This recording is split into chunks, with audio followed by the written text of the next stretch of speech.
Eric Gross. I am the co-founder of the Tech Academy. I am clearly not the mayor. Not yet. No. I'm perfectly fine running a Tech Academy.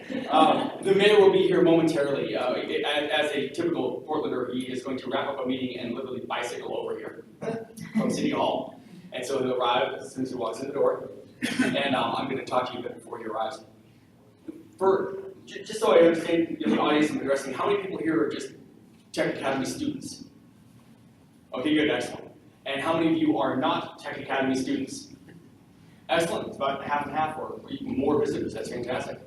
So I have at least this brief opportunity to be able to speak to you about what the Tech Academy is. Those of you who are in it already know, but those of you who don't, it is a software developer boot camp, which is a relatively new sort of business, well, been around about 5 years, where you can take someone who doesn't really know anything about coding and in about 4 or 5 months turn them into a well-rounded entry-level software developer, which is a pretty amazing concept when you think about it. Like I said, they started about 5 years ago in the Bay Area. And that's what we do, is we get people into the technology industry. And we do so through a self-paced program. You can start anytime you want. We allow flexible scheduling, and we have awesome Stargaze employees. Really proud of our staff. In fact, you know how Facebook, gives you those things, 2 years ago, here's a memory. There was a picture of the staff from 2 years ago, and I looked at this awesome group of people, and almost all of them are still here working with us, which, in today's climate, that's not that common a thing in terms of people having longevity. So, great group of people. We love technology, and if you're at all interested in breaking into technology, this is one of the avenues that's available to you. So, it's my task to fill a little bit of time until you arrive. So, I guess what I'm going to talk about is what the technology landscape in Portland looks like, particularly as regards the need for technology workers and the startup community. I got a little louder, didn't it? Thank you. So we have never really been known in Oregon as the hotbed of technology innovation and startups in the same manner as Silicon Valley and that sort of thing. But we do have an incredibly vibrant community, even given that. And if you look around and see things like the Silicon Florist, which is a blog that lists all things technology related and startup related, you'll find lots of information about that. If you go to an organization called 1 Million Cups, which meets over on the east side, you'll also find a great group of people who are dedicated to cultivating entrepreneurial activity and to getting the startup community in Oregon doing very, very well. So this community, if you're interested in getting into technology, and if you're interested in creating some sort of activity in it, a business, a startup, a cool app idea, whatever it is, you'll find really great resources that aren't as expensive as Silicon Valley. And you'll find a really, really welcoming group of people. I mean, there's a reason people live in Oregon. It is a very friendly, awesome, collaborative area. There's also wonderful resources as far as the work, what they call co-work facilities. There's all these terms for it, but basically, take a really nice warehouse over in close in Southeast, renovate it, have a bunch of workspaces, and just rent a hot desk and come down once, twice, 3 times a week and work on your business. Same thing for hardware. There's organizations that have maker, that term maker, where you make things, like they're experimenting with hardware, physical objects. There's all kinds of groups dedicated to that. The point is that this is a wonderful community for technology. It really is. And we've been fortunate enough, and of course we've worked hard for it, to be a vital member of that as regards technology workers and coders. So if this is an area for you, you are in a fantastic city for it. Now, anytime you're sitting here filling in time, it's interesting, you can get interrupted at any moment. But I wouldn't mind at all opening up the floor to any kind of question and answer. I'm willing to talk about anything related to technology, the school, me, don't get too personal. His wife is here. Yeah, my wife is in, he's in the audience, so yeah. And I'm by nature very honest, so be careful what you ask. If anybody have any questions about the school, about the technology community in Oregon, or anything they're working on that they wouldn't mind blabbing about in public? Ted. I'm brand new to the area. I'm just curious, I'd prefer to live in Washington because of the no income taxes. What's the tech scene like up in Vancouver? Is it most of the technology here actually in Portland, or is it still pretty okay even up in Vancouver? I'm curious. Great question about the technology environment in Vancouver. There's a great group called VanTechie. I like that a lot because VanTucky is a derogatory term used for Vancouver that it doesn't really deserve. VanTechie is a much better term. And yeah, there's actually a really, really vibrant group of technology workers. And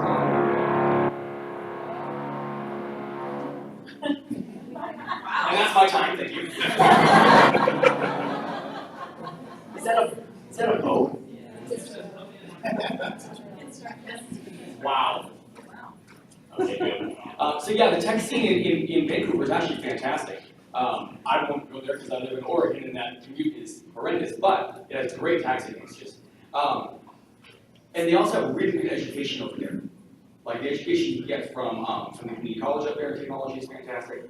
There isn't a boot camp up there yet. They would like us to have a satellite office, but I debate the idea of a satellite office that's 4.2 miles away. Yeah. I don't know if that's really a satellite. But yeah, there's actually a great technology scene up there. If you, in fact, if you go to 1 Million Cups, that startup group that I talked about, one of the founders, Dave Barkos, will talk to you. He'll talk your ear off about technology in Vancouver. And there are really strong employers up there as well. They actually hire junior developers. We've sent a lot of people over the river to Vancouver. That didn't sound good. Some people, okay, down the river. So yeah, technology in Vancouver is actually really good. You're right, it has tax advantages. Anybody else have anything? Oh, good, friends. Hi. Go ahead. I'm kind of curious how you see the boot camp scene going in the years to come. It seems like the market's getting pretty saturated with web developers, and as we move into things like machine learning and virtual reality, I wonder how you see schools adapting to that. Okay, so his question was, how do I see boot camps going into the future, especially with the factors of maybe a possible saturation of at least web developers out in the employment market, and then factors such as machine learning, and whether that will affect the prospects for boot camps. I am by nature a bit of an optimist, but obviously I run a business, so I have to be very temperate in my optimism. So on the one hand, we have statistics from the U.S. Department of Labor that talk about the projected need for technology workers, and it's quite heavy need. So they're saying that between now and I think 2020, which is very far away, that there's probably 500,000 technology workers we're still going to need to fill in terms of jobs. And I know the available output of colleges and now boot camps is maybe 60,000 trained workers a year, so that doesn't add up, right? So that is a factor. Like, yeah, the government officials that track this say that there's going to be a strong need. As regards to a glut on the market of talent, I can't say we haven't worried about it. I mean, our product is well-trained entry-level software developers, and if the product we're making isn't needed anymore, we've got issues. We haven't seen any kind of downtrend on that at all. Our numbers for enrollees and for graduates just keep rising, and we're still well above 90% for job placement. So I don't see anything in the short term. Machine learning and these other factors, here's my personal point of view after, well, I've been coding since I was 11. My point of view about stuff like that is that this is an incredibly constantly changing industry. But what doesn't really change about it is that if you know the fundamentals of how these machines work, and you can command them, you can actually make them do what you want to do, there will always be a role for you. Because they are quite complex in many ways. And the challenges that they fix for organizations are complex challenges. And the challenges they fix are very unique to the organization. There won't, I don't think, ever be any one-size-fits-all, machine learning algorithm or one language to rule them all, or, automatic creation of computer code that makes our jobs, obsolete. I don't actually ever see that kind of thing happening. And part of the reason why is the points where I know I and the team members I've worked with over the years have been most valuable is when we've solved very exact, very important problems that are particularly to an organization, very unique to that exact time and place, and that when solved, help the organization tremendously. That's when we get the accolades. We have the knowledge of a job well done. And we do know that a human solved that there's no other way that was going to happen other than the collaborative activity of people getting together and going, man, we have to fix this for the sake of our jobs and the company. How do we do it? And that problem is a very unique problem. I don't know if there's ever going to be a way that machines can actually arrive at being able to do that. In other words, I think we're pretty secure in terms of job placement for the next 5-10 years. That's how I feel about it. Does that give you a little bit of insight? Does that help? It was a good question. It's a fair question too, and obviously it's one that our students or prospective students ask us about, like, what are the job prospects? What are they going to be? Yes, Anne. I'm sorry, I went over there to find construction people, but I can't find those people. We have stealth construction people over We there. do. We can't find.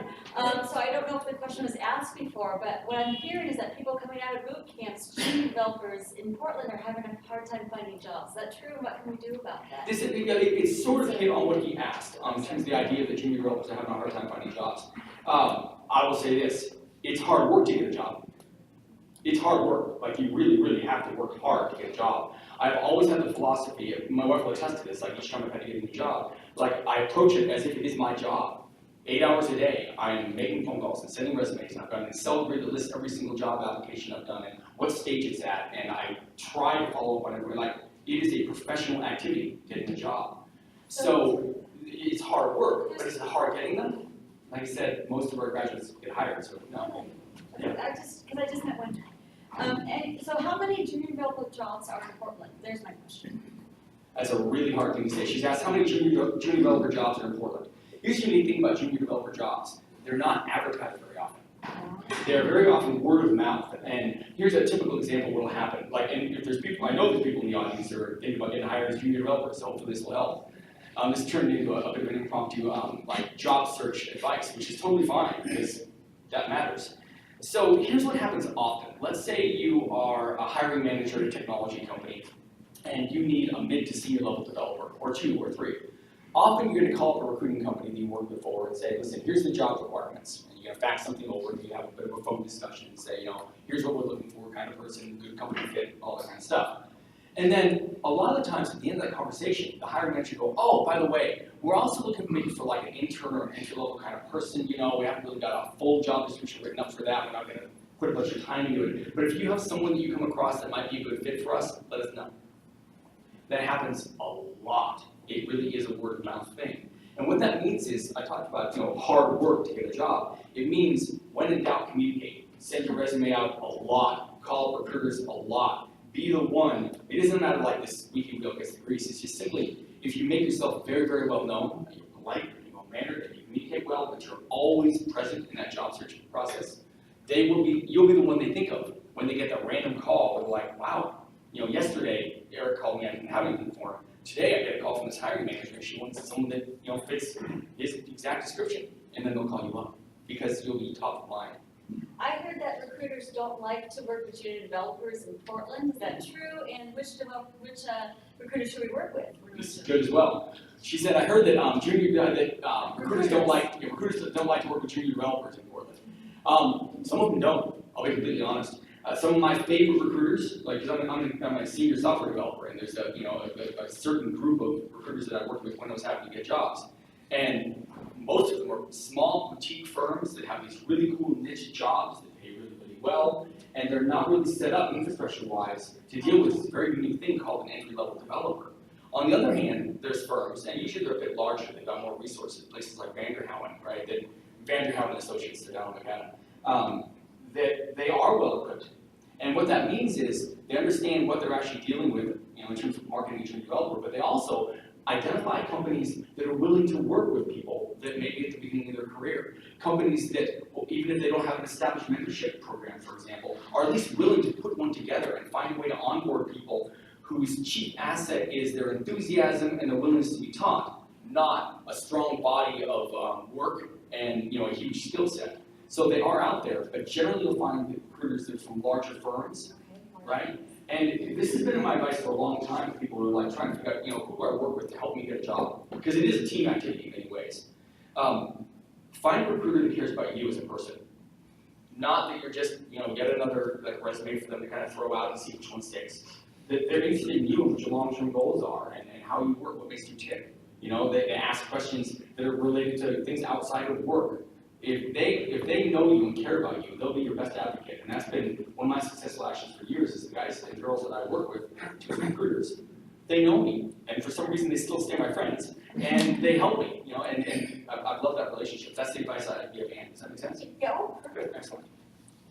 Yes, Alex. Yeah, so first of all, I work for Jaguar Land Rover here in the Pro District. Work for who? For Jaguar Land Rover. Oh, yeah. And we have a growing software development presence here, so I'm more than happy to connect to maybe have mediating for junior developers. This is fantastic. So Alex works for Jaguar Land Rover over here in the Borough District. I'm probably gonna need to have to tour the offices. Test drive. I am a car person, and that's very dangerous. But yeah, and I have heard that you guys you're hiring more and more developers. You have more established presence. Love to have a relationship with the school. But for anybody in the audience who is looking, is on the market, Alex is there in the 4th row back, and you should talk to him. That's great, as long as we're doing this, I work for MyRadar, we're right around about 30 million downloads and about 15 engineers here in Portland. We're always looking for more help, so. Brad in the 2nd row with MyRadar. That's fantastic as well. That's great. Thank you. Jennifer. Does the Tech Academy do anything to outreach and engage high school students to bring them along? Because I work with high school students and connecting them to employers and careers. Yes, we do actually. Just the day before, what she asked is, does the Tech Academy do anything to interact with high schoolers and enlighten them on technology careers, that sort of thing? And we do, although it's just beginning, and that's an area that's my mandate, is that sort of outreach. It's an interesting thing. We're not allowed to educate anyone under 18. It's just a state requirement. If you're a licensed career school, you have to deal with people that aren't minors. That's what Oregon says, right? Although we're about to have a mayor here, so maybe I'll have a word here. Does that do insurance possibly? They didn't really justify it. They just said these are the rules. I don't know what it is, but I would very much like to see it change. But that doesn't stop us. We did a code camp this summer for middle school kids. It's not, we didn't charge anything, we don't want to, we just want people to know about it. And there is a program that I just got an email about from my outreach coordinator yesterday about a program up at a high school in Vancouver, actually, where they would very much like, they organize like almost like a job fair and careers kind of advice, and they would very much like us to participate in that. So we're very interested in that, and I'd love to be able to talk about that with you after this. Yeah, because that's our next generation, Yes, Andrew. Hi, I'm here representing PXWIT. I don't know if anyone's heard of PXWIT, but it's the largest women in tech advocacy group in the city. You guys are awesome. 700 members. So in 2016, the diversity report came out nationally and looking at cities, ranking them, about 56 cities. We were 54th for diversity. Yeah, we're not very good at that. It's a slow-moving dial, and it takes everyone in the pipeline addressing this issue, not only on the retention side in industry, but on the education side pre-industry. So what does the Tech Academy do specifically to try and address not only gender gap, but also ethnicity gap, economic background gap, just trying to bring in people that haven't had a voice or input creatively or otherwise in the tech industry? That's a great question. That started when we first started the school, and it was basically fundamental to our message. And the message was that tech is available to anyone, and it's a fantastic career for anyone. And that any sort of pre-existing stereotypes you have about the coder who works out of a basement and eats Funyuns and drinks Diet Coke 24 hours a day, that's not the reality. My reality as a working software developer is that all we really care about is are you a nice person, teachable, fun to work with? I don't care what color you are, how many arms you have, man, woman, green, brown, whatever, right? So that was just a central part of how we marketed ourselves from the beginning, because it's true. We just want people to know this is a great thing. As we've interacted a lot more with the community around us, we found there were a lot of programs that aligned with that. And just the other day, we had one of the career advisors for TechRise come to the school. They look around and we find out what they're doing, and and vice versa. And it's a new funding initiative aimed directly at people who are 18 to 29, and it's specifically aimed at women and minorities and helping them find a way to get into technology. So if you look up TechRise online, they found the exact same thing. In fact, I think if I would reference the same report. Multiple TechRise codes. Yeah, there's the biggest thing we've tried to do and will always continue to do is let people know that if you're a reasonably bright person and you like working with others, then technology is for you. And there isn't any other requirement. Because that's what I found to be true, and all of our graduates have, all of my employees have, right? It ends up that we actually have a really, really diverse employee base, for example, and we have a really diverse student base. But I don't know that it's 100% because we just sought that out, but it's because I think that message resonates, which is technology is for anybody. It isn't just for the nerds, which is how I felt when I was growing up, honestly. It was just a bunch of nerds in one room, working on computers. So, does that help a little bit? Yeah. Okay, good. Yeah, I'd love to talk to you about that later on.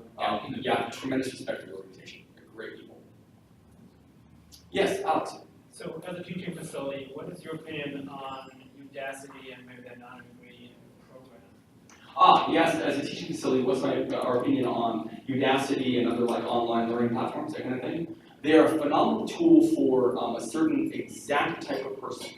That person would be a self-learner who is extremely disciplined and can work through online learning programs, and who has a network around them of support. You know, they have experienced developers they can talk to, right? I'm a lucky man. I'm about to announce the presence of our chief elected official. So, folks, I would, first of all, thank you for your patience in just listening to me yammer on, right? It is my pleasure to welcome the mayor of Portland, Mr. Ted Wheeler. He took office at the beginning of January, and I looked into his background a bit. I know a number of the people he works with. I love the politicians we have in Oregon, and I'm sure you'll love him too. Please help me welcome Mr. Ted Wheeler.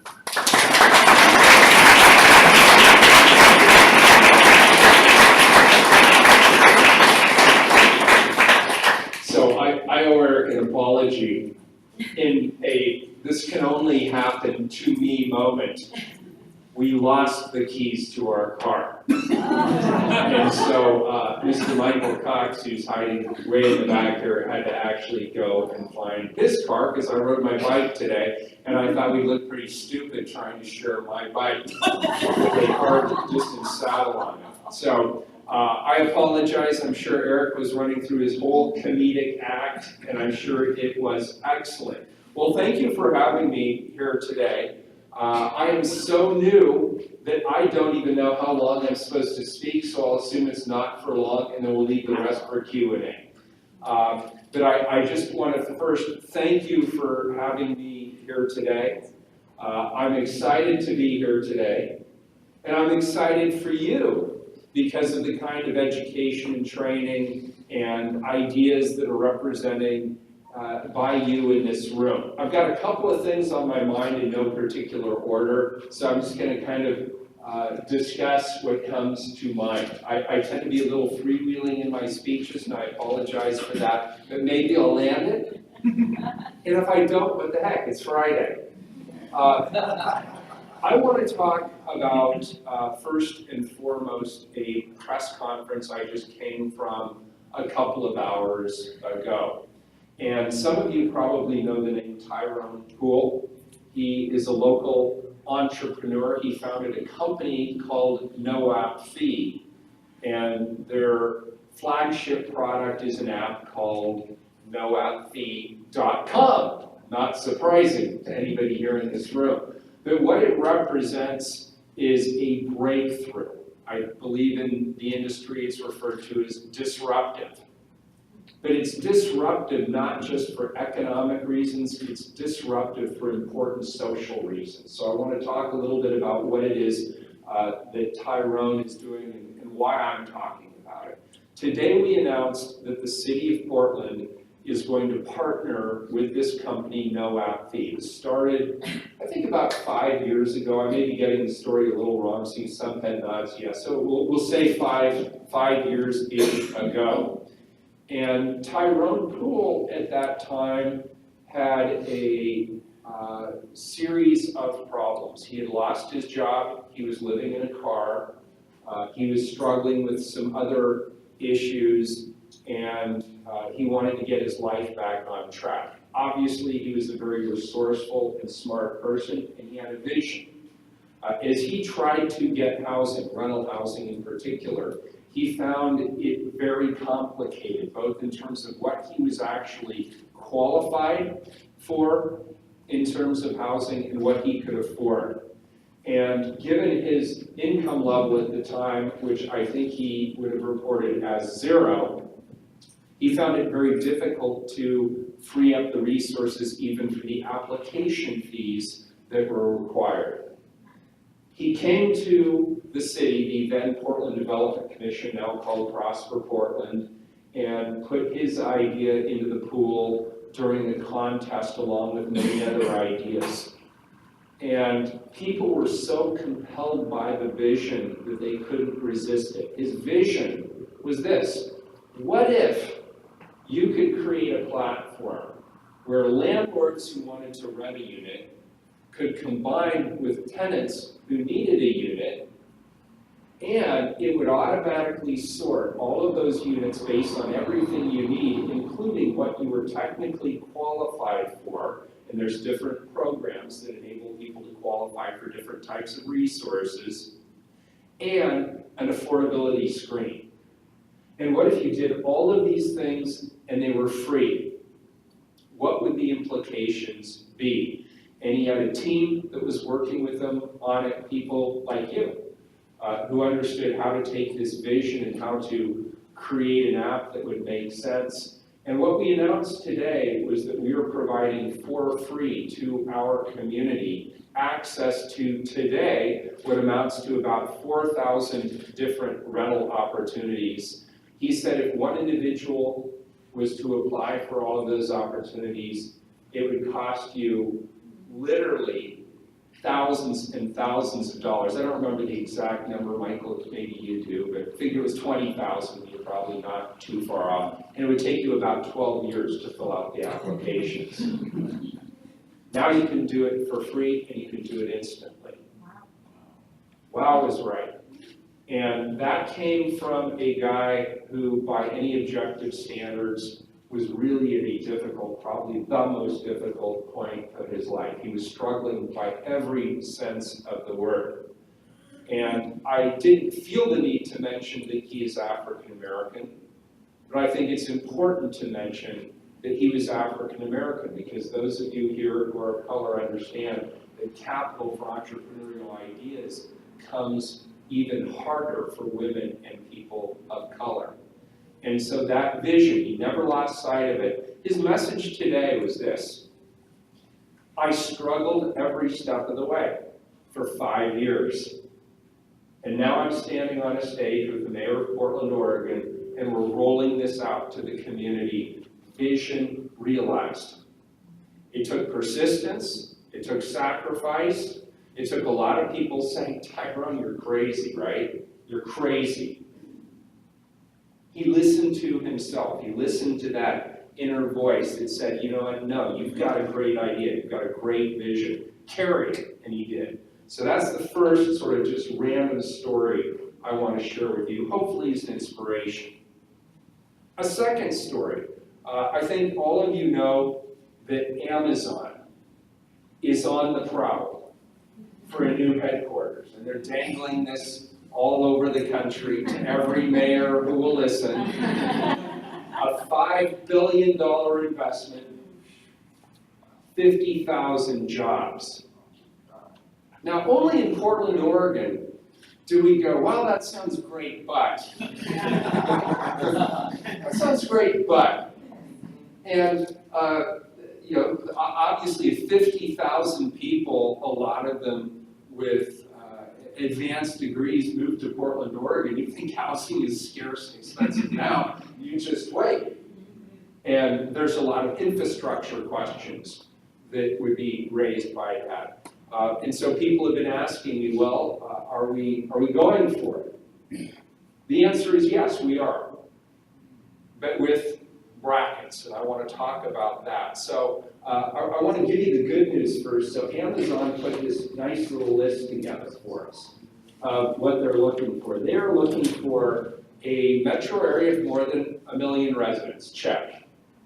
They're looking for a stable and business-friendly environment. They go on to explain that, well, we have some of the lowest business taxes in the nation, so check, we qualify.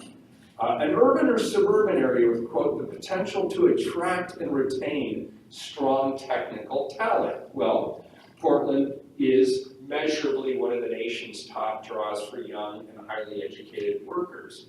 So, check. A community that thinks big and creatively on potential sites. So we, of course, are at this period in history where the entire area around the post office is up for a master plan redevelopment. We still have the Zidell site down by the south waterfront. That's a potential large-scale development. We have the Lloyd district. We have urban renewal areas. So check.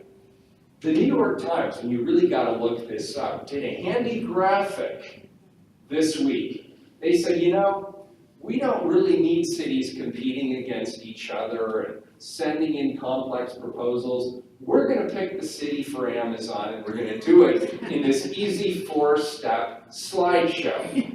And it really is brilliant. The bottom line is Portland makes it all the way to the end based on the criteria. I mean, they start with like 300 cities and they get down to the final 4 and we're in the final 4. And then at the end it says, but what this really is going to come down to is which community is going to be willing to pay Amazon the most to locate in their city. Therefore, it's Denver. And the reason is, of course, there are many, and I'm not casting aspersion on Denver, I'm not saying they're doing it right or doing it wrong, but the reality is they have deep resources to pay to play, to bring companies to their city. They pay them a lot. They offer lots and lots and lots of incentives. And we offer some too, but we're not even in the ballpark with a Denver. And so when I was asked on Think Out Loud yesterday, are you guys going to compete? The answer is compete? No. No, we're not. Amazon's a smart, sophisticated company. They have an entire building of people who are real estate and business strategists. They know all about Portland, Oregon. And they know whether it's a good business decision or not for them to locate to Portland, Oregon. So we don't need to be bent over a barrel, and we don't need to be in an arms race with other cities around the country racing each other to the bottom. So we are applying, but what we're telling Amazon is this: we think we are a world-class city in which to do business. And we think from your business model perspective, it makes a lot of sense for you to be here. We meet those criteria, but one.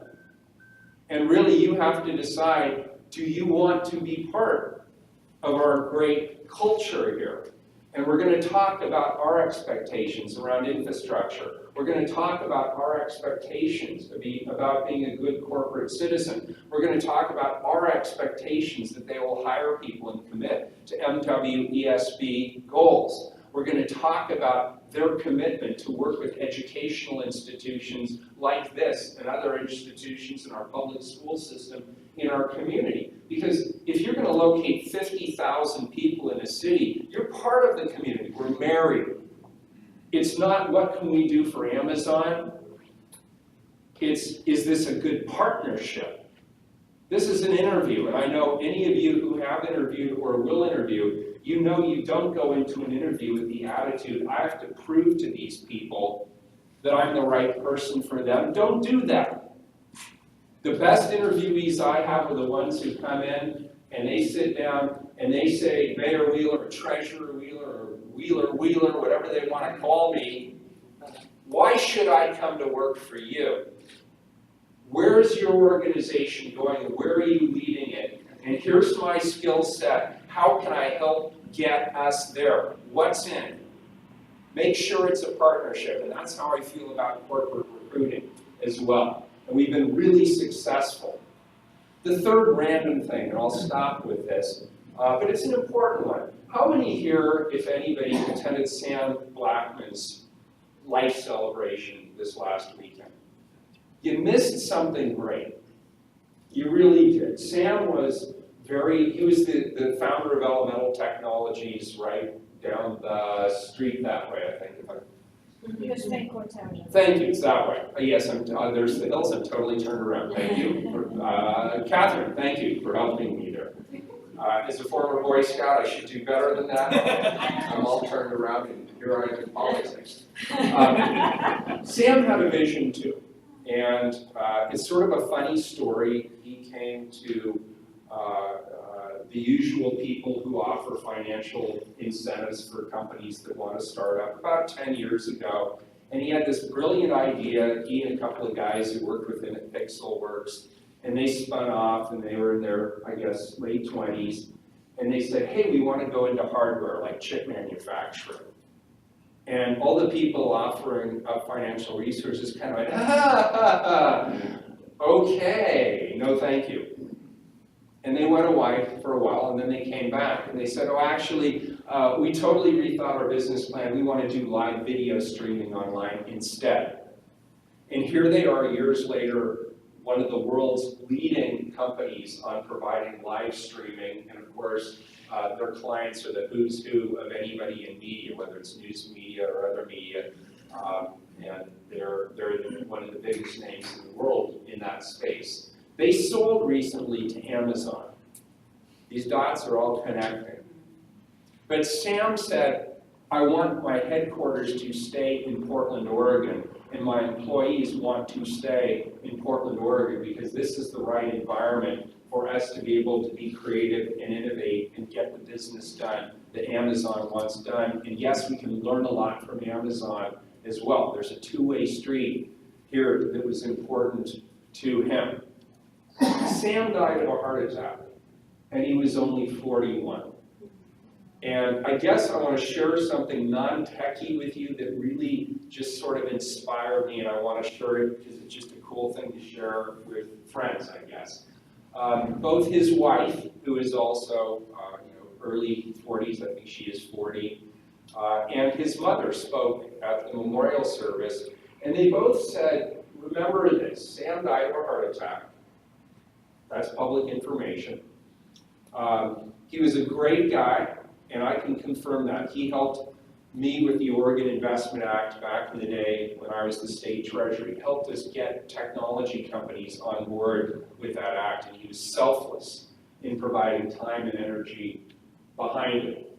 But what I also heard from his mother and what I heard from his wife is he took that time and he made the time to be with his friends, including the friends he met early in life. He took the time to spend with his kids, even though he was the CEO and an up-and-coming rock star in the Portland tech scene, and now had the attention of the nation and the world in terms of video streaming. His kids' plays at school, and the time he spent as his kids' baseball coach took precedence. And his wife really summed it up. He died at 41, but he lived his life better than most people ever do, because he took that time. He didn't forget who he was along the way, even as he achieved his goals in technology.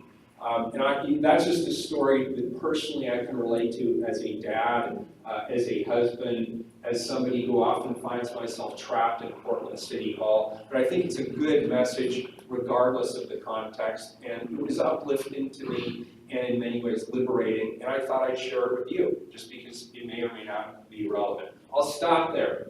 Questions? How can I be of help? Ann? Just quickly, I have to go, do you know the AFAC conference? It's Disability and High Tech, and it's going on right now, and I have to get back there.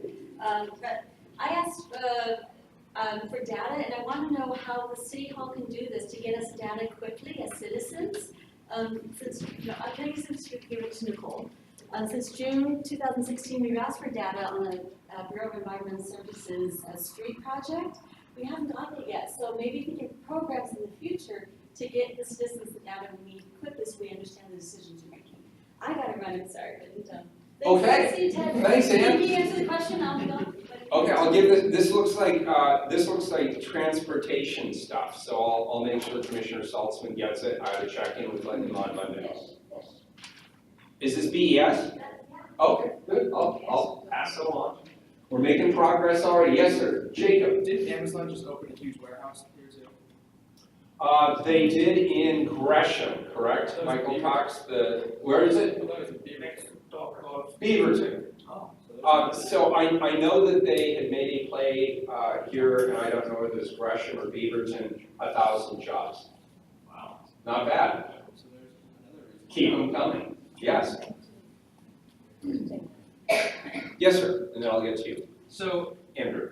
speaking directly to the space we're in and part of the education pipeline, trying to strike a balance between local talents occupying these new technology jobs, especially if Gargantuan and Amazon is going to land here, versus importing Silicon Valley, importing these other tech cities that just want cheaper rent for now. So where does the city feel about its contributions and enabling of local talent being built up through things like educational programs, through creating a true pipeline between these industries that are fading in Oregon and the new industry, which is obviously technology, is what 24% of the state economy is or something like that. Yes, and rapidly climbing. and growing, yes. So, what sort of commitments or initiatives or explorations is the city undertaking to make sure the pipeline for local talent is strong? So I'll give you one example, Andrew, and it's the one that just sort of floats down from the heavens onto my head. So I ran on a platform that I created with a broad swath of leaders in the community in an array of industry sectors called 25 by 25. The goal of 25 by 25, well, let me start with the acknowledgement. I'm a politician, right? So every politician when they're running says, I'm going to create good jobs. That's the best smile I've got. And the reality is, in Portland, Oregon, there will already be good jobs, whether I'm mayor or not mayor. And in just two industries that I can name off the top of my head, construction and healthcare, but I could have used manufacturing, I could have used technology, but just in healthcare and manufacturing, there will be over 25,000 new jobs demanded in this community by the year 2025 that pay more than $25 an hour. So I don't need to say I'm going to create jobs. The jobs will be here. That's not the question. The question is, will the people who are here today have the education and the skills training necessary to qualify for those jobs? Or as those jobs open, will they either become vacant, and we're seeing that already in the building trades, for example, and in the healthcare sector, for example, will they become vacant, thus bidding up the cost? Or will we be importing people to fill the jobs? And as you rightly point out, employers are increasingly demanding both technology and high skill base. So we created this platform called 25 by 25 that provides resources, direct financial resources and support for education and job training. A third of it's going towards technology. And as you know, we still think of technology as a sector in and of itself, but I don't care what business you're in, you're going to be a technology-driven business in the years ahead. If you're not already, you will be. So eventually, technology is simply going to be the backbone of every sector in our economy. Right now, we still think of it, because we're at this disruptive period in technological development in our history, the history of our economy, we think of it separately, but it's not. So that, for me, has been a top priority, working with Work Systems, which brings federal workforce development dollars to the table. I'm working with Prosper Portland that has a number of business development support programs in place. I'm working with our own city bureaus that have connections into these industries. I'm working with the industries themselves to help grow those, I'll call them pathways to education and job training to ensure that people here continue to have the skill set they need. I want to just put a statistic on the table. Young people in our schools, high schools, youth employment for kids of color is double digit. Youth employment, meaning when they're starting off their careers, the opportunities just aren't there. They're already behind the ball in terms of being introduced to these channels and these development opportunities. And so it's so important that programs like this continue to exist. It's important that we continue to support all of this technical training in the school system. And the 25 by 25 platform brings together all these partners to help make that so. Is there a place that we can go? Because a lot of the problems with some of these programs, people just aren't aware they exist. A lot of people don't even know about TechRise, don't even know WorkSource can help them financially with training, development dollars and whatnot. So is there perhaps a centralized location where we can go to get just the info on all the possible scholarships, grants, various whatnots available to both individuals and groups? So the answer is it does not exist, Andrew, and it absolutely should exist. Okay. And I go to all of these different organizations, meetings, groups, conferences, and my sphere is very small. The city of Portland, I can walk that sphere pretty quickly, and there aren't just many, there are dozens of different efforts and organizations, and we really haven't been able to combine them yet under one theme or under one roof. And I know that those leaders all know each other and all talk, but we have not gotten to that point, and we need to. Well, I'm gonna nag you for a name because I've all rolling then, because it's been long enough. There's so many I agree with programs you. that just go under the wayside because they don't know they're there. I couldn't agree with you more.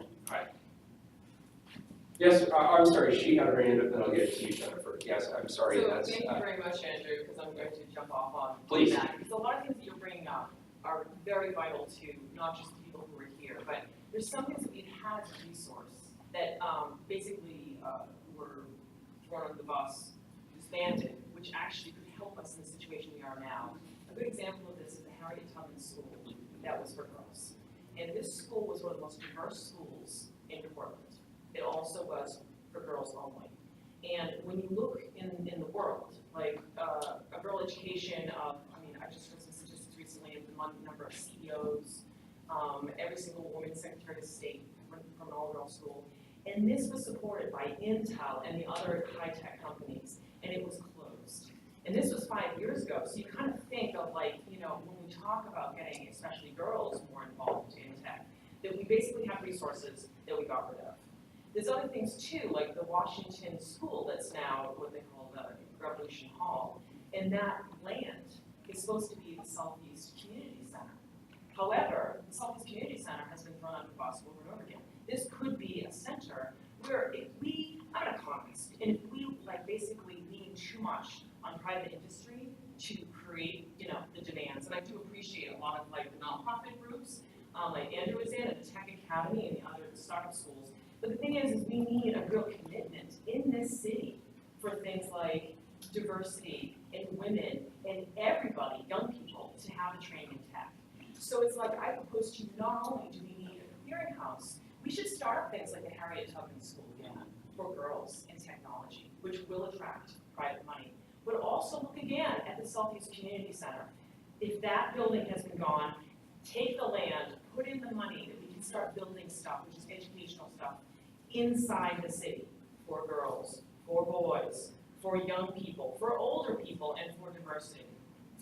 So I would like for us to follow up on this. There's plenty of resources in towards the city center and around big campuses like Nike and whatnot, but Gresham, Deep Southeast, those places have a lot of people they're exactly who we want to bring in. They're the diverse minds and diverse backgrounds and diverse ethnicities, genders that we call inclusion, and we're just hoping to get them there, but they don't have anywhere to go. They can't reach us. Sometimes it's literally they can't get to the meetup in time because there's too much traffic.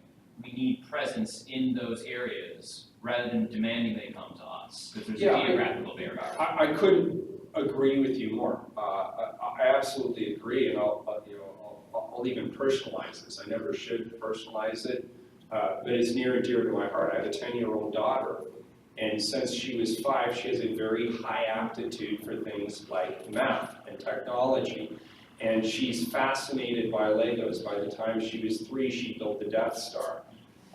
She just loves this stuff, and when other kids wanted to go to camp to, be by the beach or whatever, she wanted to go to Lego camp. So we sent her to Lego camp, and she was introduced through, I'm sorry? Saturday Academy or OMSI? No, it was OMSI. Is that what you just said? Did you?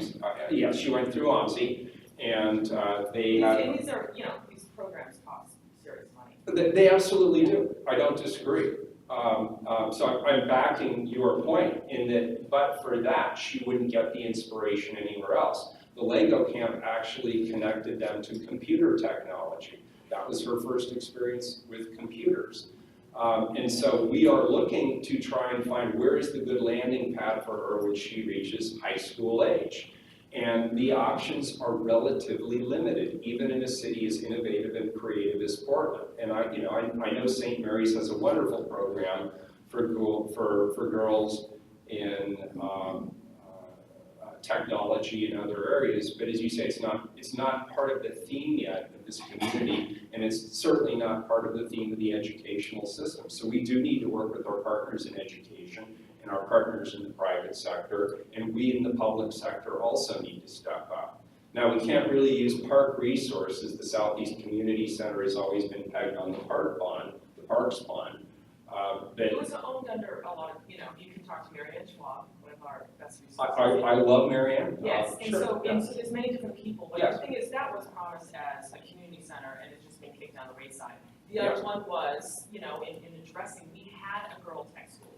And I mean, and I have to confess, my daughter goes to St. Mary's, because in the school system, I'm a big supporter of the public school system. We lost a lot of your girls out of that, you know, because in here we go to the same thing, that since it's not a public school system. So I mean, like, could there be consideration of bringing back programs like the Harriet Tubman School? I absolutely believe so. And, you know, some of us were, I don't know if anybody went to the Fabian School kickoff that has been reinvented as a school that will be predominantly oriented towards technology and innovation. And I think that's a great first step for the Portland Public Schools. So I do believe there's more traction in that area. The government's slow.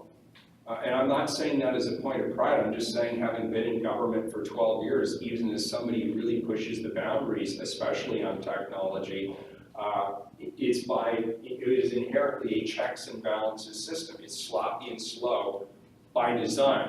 So we need visions, we need ideas, we need connections with other people and community organizations to keep moving those visions forward. I don't disagree with you. So the question isn't, what am I, Ted Wheeler, going to do? I'll keep pushing forward with 25 by 25. I'll keep coming up with ideas like the Oregon Investment Act to connect people to capital. I'll keep working hard on the workforce development piece. But if you rely on me as one guy to do this alone, you're going to be sorely disappointed with your future. This is a community-wide effort because it's a global need. And so I think we all have something to offer. Yes, you had a question. Did you say your daughter is 10 now? She's 10. You should send her to me for STEM Scouts since you're a Boy Scout. You know, that'd be great. Actually, she'd love that. One of my questions. She's also a Girl Scout. I should have told you that. I know. She'll sell you 6 boxes of things. But my question is, so we do have some of these great programs that provide career exploring, for example, but Sure. schools are denying us access to students. And how do we get around that? How can the city help us? You have a once in a blue moon opportunity now. Could everybody hear the question? I realize this room is a little funky. The question was, we have some really good programs and they're represented in this room, but schools deny us access to their kids. What can we do about that? There's 2 fundamental shifts at Portland Public Schools right now. You have a new superintendent who literally just started, and I heard him at Fabian commit to the equity and diversity piece and the acknowledgement that we have to move more towards a skills-based education to connect people with employment opportunities in the out years. And so connecting with him now would be a really good thing to do. And you have a new school board chair. So the school system is, you know, city, as mayor, I have nothing to do with the schools. They have their own independent governing board that's elected, but they have a new board chair, Julia Brim-Edwards, who was a senior level executive at Nike. And I know she is very well versed on some of these issues that are being discussed here. So I think there is an opportunity. I would be happy to be part of a convening or lead a convening of some of these organizations like yours to meet with those folks. I think it could only help. Board, right? I think you were on our board at one point. That's correct. Yeah. Yes. Yes, sir. What were those 2 names again? The superintendent and then the person from Nike? The new superintendent is, Michael Cox is looking it up. Sorry. I'll just get it from you later. And Julia Brim-Edwards is the new president of the board. Yes, way in the back. Yeah, so I've been wanting to get involved in software engineering for a long time.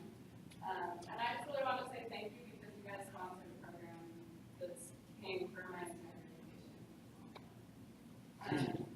Paying for it was my main barrier into getting involved, and you guys covered the entire thing, and I think we're even on transportation, food, transportation might be an issue. Thank you. I appreciate that. Oh, yeah. Launch Code, people know about Launch Code? Oh, yeah. Helped pay for her education, and she was saying it's been a great influence and opportunity for her. I wish you the best. Thank you for passing that along. Yes, sir. So I have to go, but as someone who is being onboarded as a software engineer at Amazon right now, this is very interesting to hear about. And what was the graphic you were mentioning earlier that was narrowing down the 300 cities? Check, it was the New York Times, I believe it was the Sunday edition. It's available online, but it's sort of flip, and that's why it's a great read. You must read it. Amazon's looking for a new headquarters. We'll help them pick. Then it goes through 4 graphics. It's a great read. I highly recommend it. And it's actually very laudatory of Portland, but at the end they just jump to the end and say it's Denver. And the joke is, of course, all the mayors who've been talking about this, we also all believe it is Denver. So we'll see if we're right or wrong. Thank you. Yes, sir. And then I'm getting the stink eye from the back, so why don't we make this the last question? Well, I had it before, so then we went back over here. So I'm the manager for autonomous driving here in Portland for Django Land Rover. Can you speak a little bit about the efforts that Portland is supportive for testing automation and some other initiatives that I think are in the works to attract autonomy and autonomous driving in Portland? Yes, and I'll even give a cheap plug for Land Rover. We have many private sector partnerships that we rely on in the public sector to help us understand emerging trends in technology, and we're also interested in being a test site or a beta site for interesting new technologies, and we're very interested in the academics and the studies behind new technologies. And one that's very interesting, and people are talking about it, of course, is AV autonomous vehicles. And as an elected official, this has been a really interesting conversation for me. I have said that we're rolling out the red carpet in terms of creating testing and beta opportunities in our city around autonomous vehicles. We want to lead. Why do we want to lead? Because I have learned from other new disruptive technology platforms that if you don't lead, the technology just happens to you, and then you have to suck it up and deal with it. And so this is an opportunity for us to work hand in hand with industry leaders and innovators and creatives and designers and testers, and as they're rolling out and figuring out how this new technology works, we're also thinking, what sort of protections need to be in place? What sort of regulatory environment needs to be in place? How do we make sure that technology works with us and supports the goals of our community as opposed to working against us and then requires us on the fly to reinvent either how we regulate an industry, or it becomes rapidly disruptive to employment opportunities, or we find our infrastructure is completely inadequate to the task, and something as fundamental as transportation.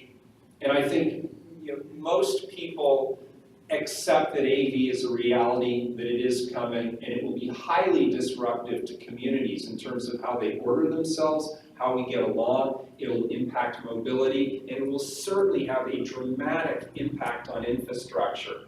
I want to be ahead of that curve, not behind the curve. So we are embracing AV innovators here in the city of Portland.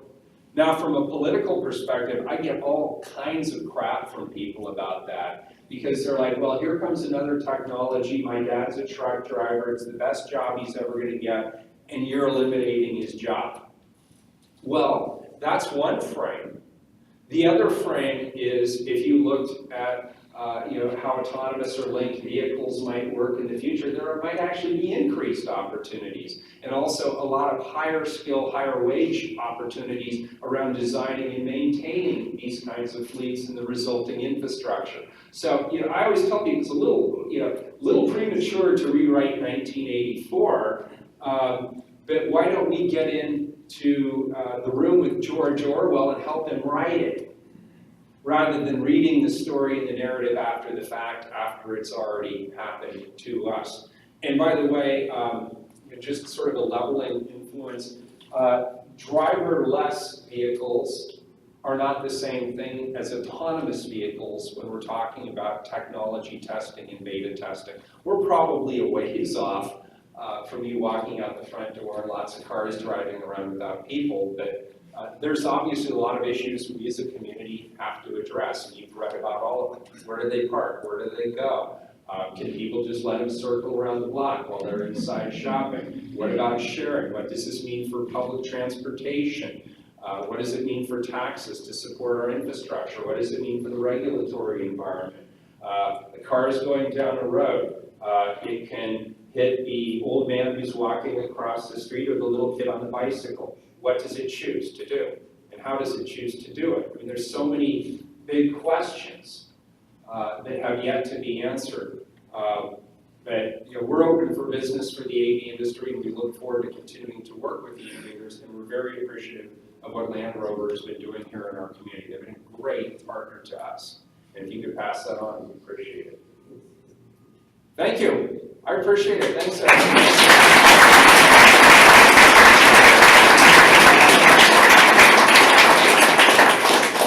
Well, thank you all for your patience, I appreciate it, and I apologize for having to listen to me talk for a few minutes at the beginning. You're welcome to stay around, talk to any of our staff if you have questions about the school. There's still a great deal more food left on the third floor if anyone was going to go back down there. It's just, I'm not going to eat any of it, or rather I shouldn't. So feel free to have as much as you want. And again, thanks for your time, I appreciate it.